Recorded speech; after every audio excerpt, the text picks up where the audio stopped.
تعال اقول لك افضل استخدام للدوش بتاع الخروف لو حابب تاكله مشوي.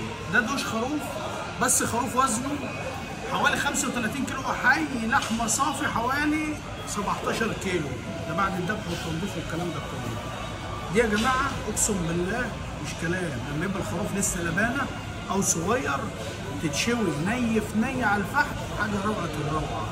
هعرفكم تقطعوها ازاي، وبعد ما تقطعها التتبيله بتاعتها بتبقى عباره عن ميه بصل، عصير طماطم خفيف، ملح فلفل اسمر فقط لا غير، ما تزودش ولا تخترع اكتر من كده، وتسيبها في التتبيله 24 ساعه وتشويها بعد التقطيع اللي انا هقول لك عليها دي. ممكن تعملها في شبكه لو ما عندكش سياخ، افضل طريقه ليها هي ان انت تعملها في السيخ. لما في السيخ اعملها في شبكه وتبقى حلوه معاك. تعالى بص بعد التقطيع دي، بص هتجيب كل ضلعين مع بعض بالشكل ده اهو. لو حسيت ان هي تبقى عريضه قوي، يعني في النص بيبقى الضلع عريض، خد ضلع واحد اهو بالشكل ده اهو، ضلع واحد اهو.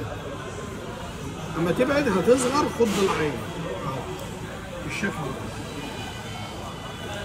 بعد ما هتتبلها سيبها 24 ساعه في التتبيله، واشوي على الفحم وجرب.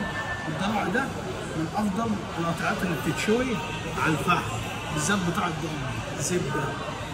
واحد الله يصل على محمد في الفيديو ده.